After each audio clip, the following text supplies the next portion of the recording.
M होता है, एक ड्रीम होती है कि कुछ बड़ा लाइफ करना है। This is a one life which all we got and अपने को कुछ बड़ा करना है इस लाइफ में। स्टार्टिंग में मेरे को लॉसेज ही हुए और स्टार्टिंग के 2 साल मैं आता था और पैसे लॉस करके चला जाता था। तो जो भी लॉसेज हो रहे थे मैं बस ये सोच के लॉस कर रहा था कि I am giving some kind of investment to my learning, क्योंकि ये जो मैं लॉस कर रहा हूँ मेरे को यही आगे चल के एक अच्छा फ्यूचर देगा, एक अच्छा रिटर्न देगा। मेरे फादर खुद बोलते थे कि नहीं नहीं कुछ और देखो, इसमें कुछ नहीं हो पाएगा। और आज मेरे फादर खुद अपने पैसे जो हैं उनको कहीं से भी कुछ फंड वगैरह होता है तो वो मेरे को बोलते हैं कि ये पैसे तू ले और मेरी पोर्टफोलियो तू हैंडल कर। मेरा एक सपना था कि मैं अपने पेरेंट्स को फॉरेन ट्रिप पे लेके जाऊँ। तो recently I guess this week ही अभी 3-4 दिन पहले ही मैं उनको एक फॉरेन ट्रिप पे ले गया था दुबई।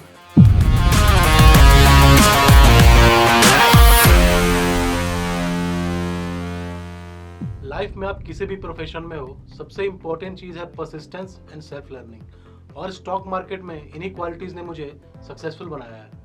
जब मैंने स्टॉक मार्केट ट्रेडिंग स्टार्ट की तब मुझे कंस्टेंट लॉसेज हुए, but I didn't give up and खुद से स्टॉक मार्केट ट्रेडिंग की स्ट्रेटजी सीखी एंड इसी की वजह से स्टॉक मार्केट में कंसिस्टेंट प्रॉफिट्स कमा रहा हूँ। Hello, my name is Aditya Pandey and I am a SEBI registered research analyst. ये जो जर्नी है मेरी स्टॉक मार्केट की, ये मैंने कभी सोचा नहीं था कि मैं इस फील्ड में आऊँगा। मैंने इंजीनियरिंग करी 2015 में गलगोटियाज ग्रेटर नोएडा में सिविल इंजीनियरिंग से। उसके बाद मैंने ट्राई किया स्टॉक मार्केट के अलावा मैंने गवर्नमेंट जॉब में ट्राई किया और फिर मैंने 2 साल दिए उसमें, बट मेरे को लगा कि मेरा कुछ होना नहीं है इस फील्ड में। फिर मेरे घर पे फैमिली बिजनेस है काफ़ी पुराना, मैंने वहाँ ट्राई किया। बट लाइफ में हमेशा अपने को कुछ ना कुछ एक एम होता है, एक ड्रीम होती है कि कुछ बड़ा लाइफ करना है। This is a one life which all we got and अपने को कुछ बड़ा करना है इस लाइफ में। बट मेरे को जो फैमिली बिजनेस था या फिर जो भी चीज़ें मैं था जिस बिजनेस में, मेरे को उसमें काफ़ी कुछ अच्छा लग नहीं रहा था।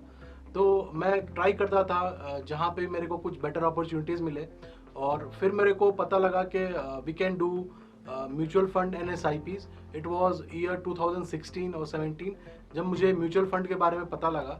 और उस टाइम पे फिर मैंने SIPs करना स्टार्ट किया और मैंने सोचा कि चलो कुछ साल का स्ट्रगल है और हो सकता है कि आने वाले टाइम में अगर मेरे को 8 साल 10 साल लगते हैं और काफ़ी एक अच्छा खासा मैं वेल्थ क्रिएट कर सकता हूँ लॉन्ग टर्म में। तो थोड़ा पॉजिटिव माइंडसेट के साथ ही मैंने स्टार्टिंग करी थी और काफ़ी चीज़ें सही जा रही थी और मैं सोच रहा था कि ठीक है चलो कुछ साल का ही स्ट्रगल है।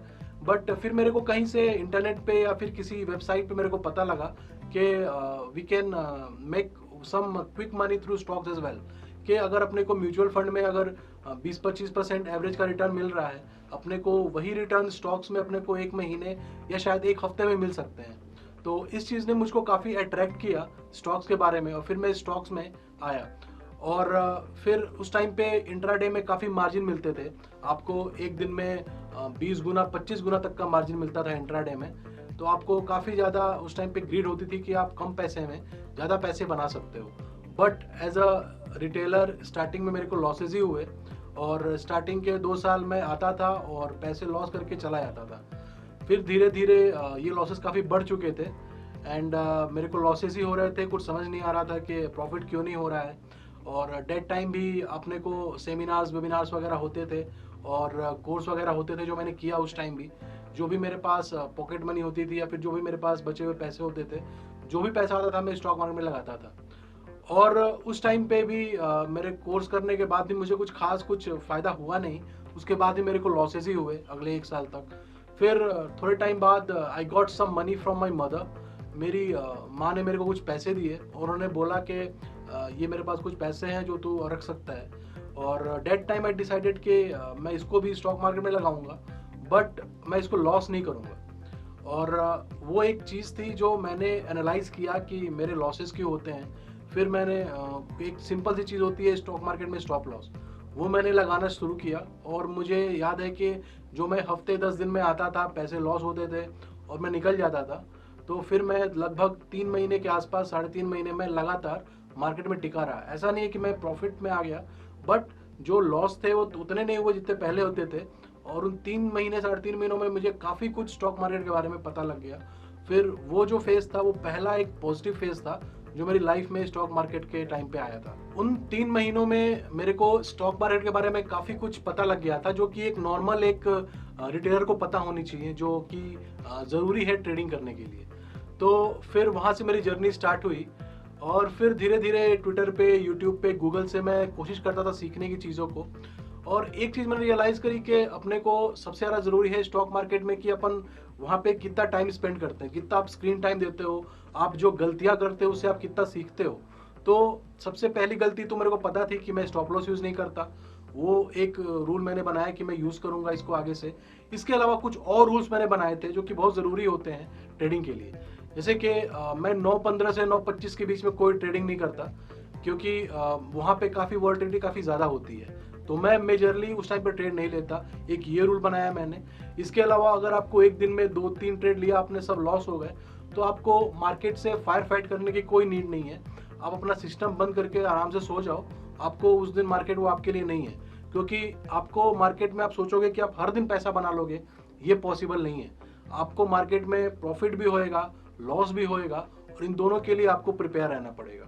तो ये कुछ चीज़ें हैं जो कि बहुत ज़रूरी हैं, और आपको कुछ रूल्स बनानी पड़ेंगी। जो आपने गलतियाँ की, उन गलतियों से सीखना पड़ेगा, और तभी आप मार्केट में एक अच्छा जर्नी बना पाओगे। और चार्ट्स में अगर अपने को जैसे चीज़ों को काफ़ी सिंपल रखना चाहिए, चाहे लाइफ हो चाहे चार्ट्स हो, आपको चीज़ें सिंपल रखोगे तो आपको बेटर एक व्यू मिलता है। चार्ट्स में भी काफ़ी सारे लोग कहते हैं, सिखाते हैं कि there are like hundreds of indicators, उसका कोई लिमिट नहीं है। आप इतने सारे इंडिकेटर लगा लो, मूविंग एवरेज लगा लो, आप बोलिंगर बैंड लगा लो, आप फिबोनाची लगा लो, आपको लगभग 50 किस्म के मूविंग एवरेज हैं। बट वो सारी चीज़ें आपको केवल कॉम्प्लिकेट करती हैं। तो चार्ट टेक में अगर मेरे को बात पूछोगे तो मैं चीज़ों को काफ़ी सिंपल रखता हूँ। मेरे लिए price action is more than enough. Price action काफ़ी है चार्ट के लिए। और दूसरी चीज़ कि आपको सोचोगे कि अगर आप 2 दिन में या 2 हफ्ते में चीज़ों को सीख जाओगे, वो पॉसिबल नहीं है। आपको टाइम देना पड़ेगा। और सबसे बेस्ट पार्ट जो होता है स्टॉक मार्केट का, कि आपको उसमें जो नदी है उसमें आपको घुसना पड़ेगा, आपको उसमें तैरना आना चाहिए। आपको तैरना कोई और नहीं सिखाएगा, वो आप खुद से सीखोगे। तो स्टॉक मार्केट में यही है कि आपको खुद से पहले एक्सपीरियंस चाहिए, आपको टाइम चाहिए, आपको थोड़ा सा स्किल चाहिए चीज़ों को समझने के लिए, चीज़ों को प्रैक्टिस करने के लिए। और सबसे इंपॉर्टेंट चीज़ साइकोलॉजी। आपके जो 2 फैक्टर्स होते हैं, फियर एंड ग्रीड, ये चीज़ें काफ़ी इम्पैक्ट करती हैं आपका जो जर्नी है स्टॉक मार्केट का। तो इसको आपको काफ़ी हद तक कंट्रोल में करना होगा आपको। इसके अलावा मेरी स्ट्रेटेजी की बात करोगे तो मैं बहुत ज़्यादा कुछ नहीं यूज़ करता हूँ। मेरे लिए प्राइस एक्शन काफ़ी है, और मेरे लिए ब्रेकआउट ट्रेडिंग भी मैं करता हूँ, मैं सपोर्ट से रिवर्सल ट्रेडिंग भी करता हूँ। इसके अलावा मैं कभी RSI के अलावा, वॉल्यूम के अलावा मैं और कुछ यूज़ नहीं करता।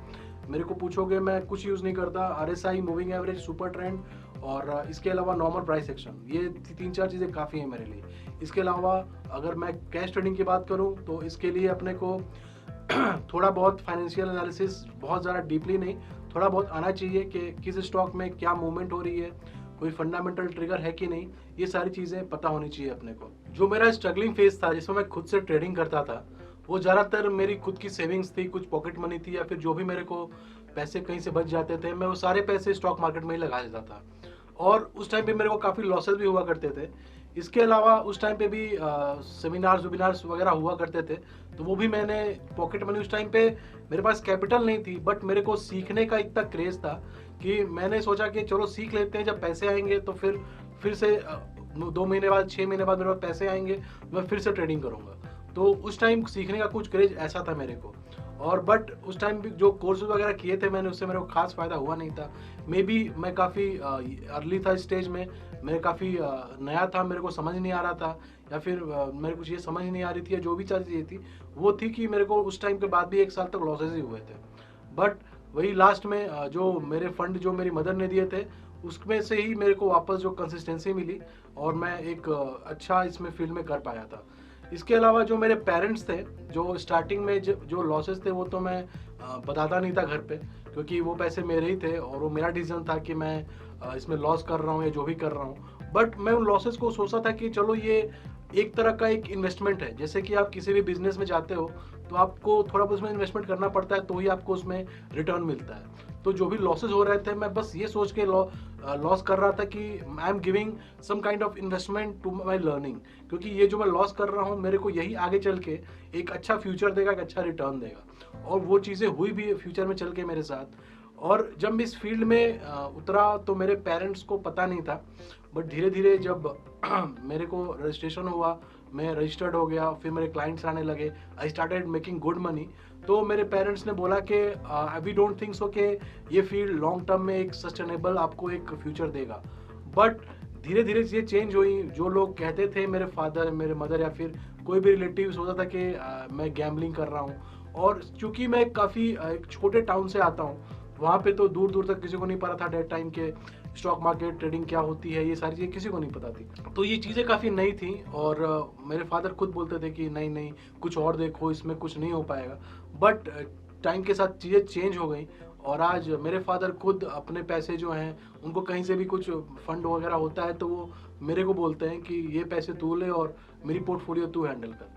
तो अपनी फैमिली का या फिर कुछ खास गिने चुने जो मेरे रिलेटिव्स हैं, मेरे कजिन वगैरह हैं, उन सब का भी पोर्टफोलियो वगैरह मैं मैनेज करता हूँ, और they are quite happy and the things are going very smoothly, and I am expecting कि चीज़ें फ्यूचर में और बेटर हो। अगर आपको कुछ सीखने को अगर है स्टॉक मार्केट में, तो आपको ऑनलाइन बहुत कुछ मिलेगा सीखने को।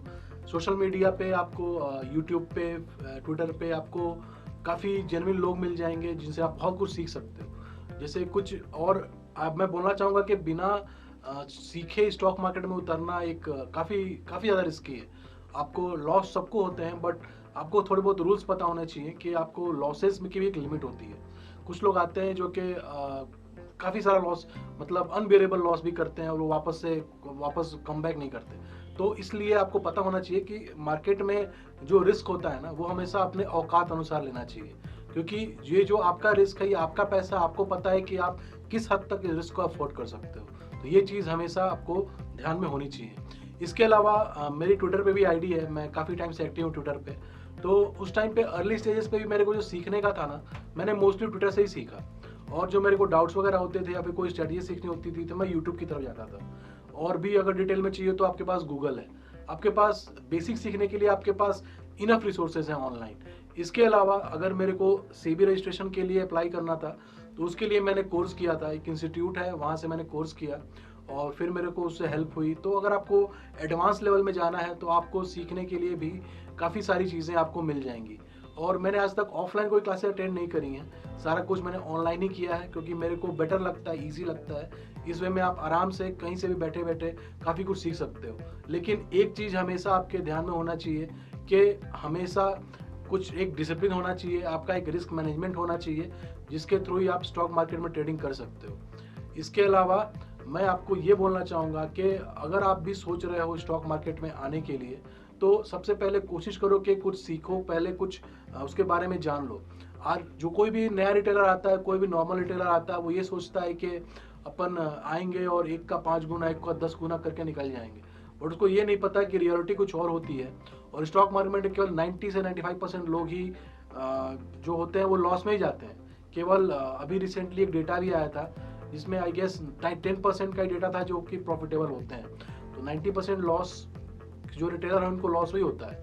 तो इसके लिए बेटर है कि आप सीख के आओ, आपको नॉलेज होनी चाहिए थोड़ी बहुत कि स्टॉक मार्केट में ट्रेडिंग कैसे करते हैं, कुछ बेसिक चीज़ें पता होनी चाहिए। चार्ट्स, सबसे इम्पोर्टेंट चार्ट्स आपको होने चाहिए, और ये चीज़ें आपको घंटे 2 घंटे या 2-4 दिन में नहीं आएगा।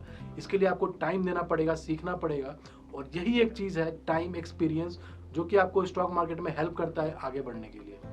जो भी लोग मुझे फॉलो कर रहे हैं या फिर जो भी लोग मुझे ये वीडियो देख रहे हैं, उनसे मैं एक ही चीज़ कहना चाहूँगा कि ये जो आपकी लाइफ है, ये आपको एक बार मिलती है, और आपको आपकी जो एम होनी चाहिए ना, आपका जो टारगेट होना चाहिए, वो इतना बड़ा होना चाहिए कि आपको फिर लाइफ में ये चीज़ का रिग्रेट नहीं होना चाहिए कि मैंने ये चीज़ें लाइफ में करी नहीं। मेरे को शुरू से ही सेटल नहीं होना था नॉर्मल सी लाइफ में, और वो 9 to 5 कॉर्पोरेट जॉब, या फिर अपने को छुट्टियाँ लेनी पड़ी, आपके ऊपर कोई बॉस हो, ये सारी चीज़ें मुझे लाइफ में कभी चाहिए नहीं थी। इस रीज़न से भी मैंने फैमिली बिजनेस में मेरा मन नहीं लगा था, मैंने वो भी छोड़ दिया। बट अभी का जो लाइफ है मेरा, मैंने थैंक्स टू गॉड, मेरे को अभी भी जो भी है, जो भी मैं यहाँ पे हूँ, वो ऊपर वाले की वजह से है।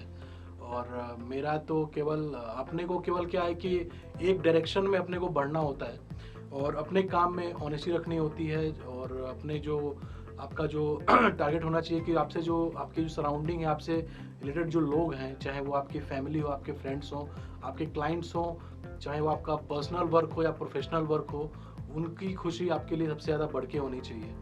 और अभी मैंने रिसेंटली मेरा एक सपना था कि मैं अपने पेरेंट्स को फॉरेन ट्रिप पे लेके जाऊं।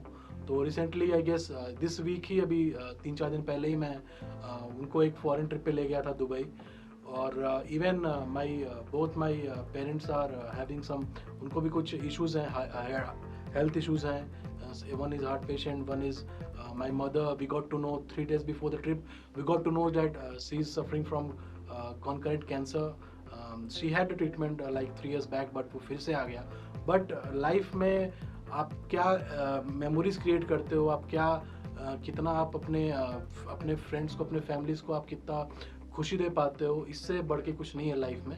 तो we decided to continue the trip और हमने एक शानदार ट्रिप करी and we forgot for the whole 5 days के she is suffering from cancer और she is gonna be going to be operated with next week और नेक्स्ट मंथ। बट वही चीज़ है कि लाइफ में एक बार मिली है, कुछ बड़ा करो और उससे बेटर कुछ नहीं हो सकता। And always aim for the moon so that you can land on the stars. So this should be my message for all of you. Thank you.